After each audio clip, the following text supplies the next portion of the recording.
karunam milanam maduram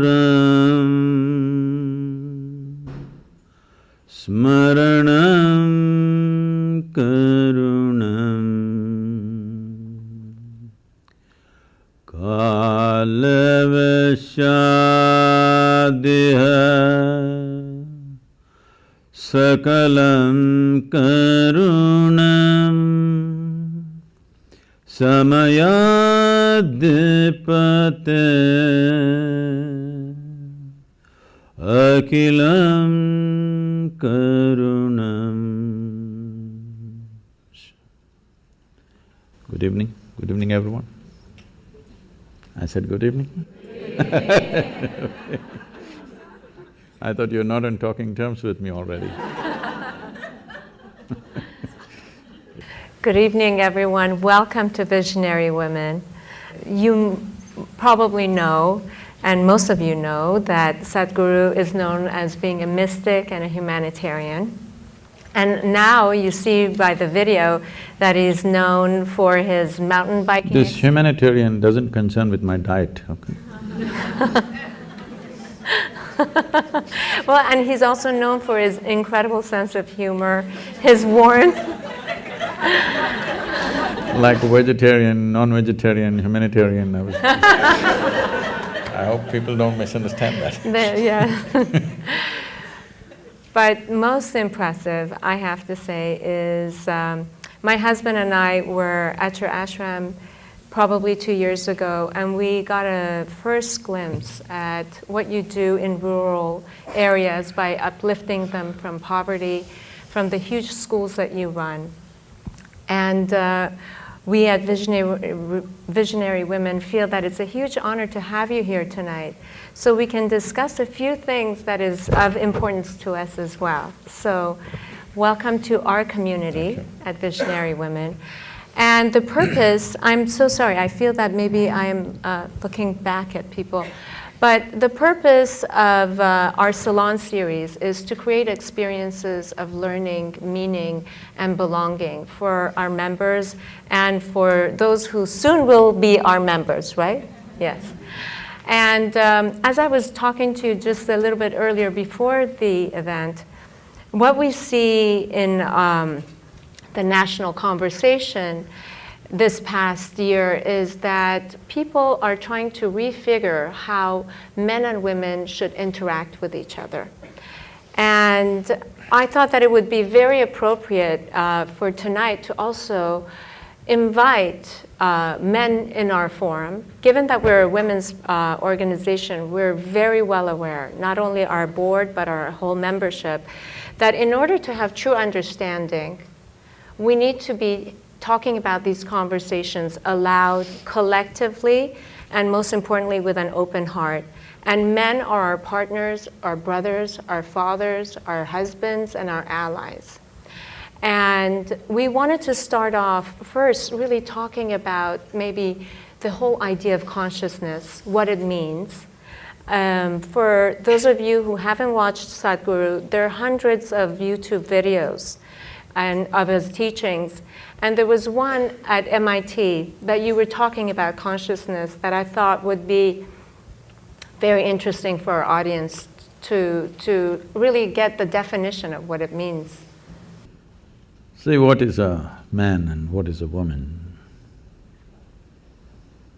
is a small difference that nature has introduced into a species just to address a certain aspect of our life, essentially to address the reproductive aspect. When I say reproductive aspect, we all exist because somebody reproduced. Hello? Yes. Is it okay? If nobody was drawn to anybody, if nobody felt a bit horny, we wouldn't exist. Is this a guru speaking? We wouldn't exist, isn't it? Yes. Let's come to terms with this. We don't exist because out of their love for children they produce, no. They felt horny. And here we are. There is no need to make our biology either filthy or raise it to another level. We just have to look at it for what it is. We have to come to terms with our biology, first of all. It's the most rudimentary thing, but unfortunately that's not happened to most human societies, that we have not come to terms with our biology. Body parts are ruling our minds. Yes? So it's from that context that you see this problem evolving, how to work together. I'm saying, please, if you find some gap in what I'm saying, because in a brief little bit of time, we are trying to say some profound things. Yeah. If you find a gap, you must ask a question, you must not conclude against me, okay? I can fill those gaps, but I'll create some gaps because to go quickly. Essentially, why should it matter to you? Whether you… right now, you're a man or a woman, why should it matter to me? These things matter only in bathrooms and bedrooms. Why right now it should matter to me whether you're a man or a woman? Why can't I just treat you as just one more person? Hello? This is not against anybody, because we have made human biology so big in our minds. It's become so big because we have not accepted the fundamental biological difference. Yes?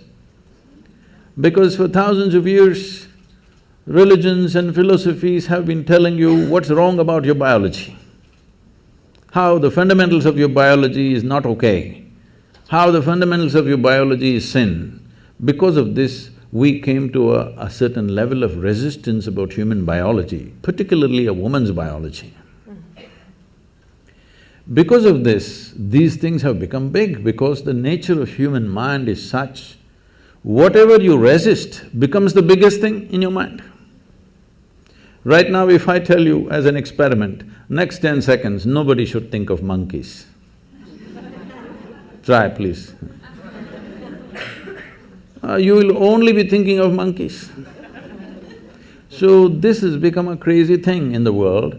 We have made human biology into such a big thing, a small difference between man and woman. We made it into such a big thing in our minds, we can't keep it down for a moment. Everywhere, wherever you are, you have to be conscious about somebody's body parts. Why? I can understand a 13, 14, 15-year-old boy, when you were 10, 11, everything was fine. Suddenly a little bit of your hormones hijacked your intelligence, and after that you just look like this. Every little bump on somebody's body looked like a world by itself.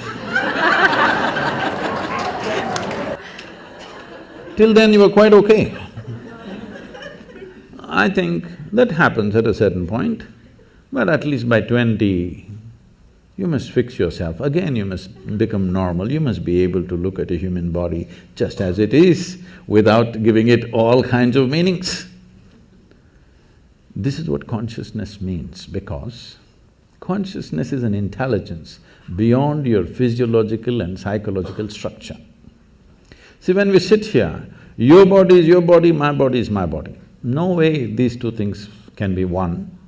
People try hard, but it never becomes one. Only when we are buried, we become one. In the soil, we become one. But as long as you and me exist here, that's your body, this is my body, very clear. That's your mind, this is my mind, very clear. These things will never become one. We can agree on a few things, but my mind is my mind, your mind is your mind, isn't it? But there is no such thing as my life and your life. This is a living cosmos. You have captured some, I have captured some, that's about it. If you… depending upon how much you capture, that will be the scale and scope of your life. This got nothing to do with anybody's biology. Biology is just a small physical difference, just to facilitate one aspect, continuation of human race, isn't it? Otherwise we could all be made one way. If there was no need, if some seeds fell out of your ears and children would come out, then we wouldn't need this difference. So this difference is to accommodate one aspect of life. If you and me are not connected in that aspect of life,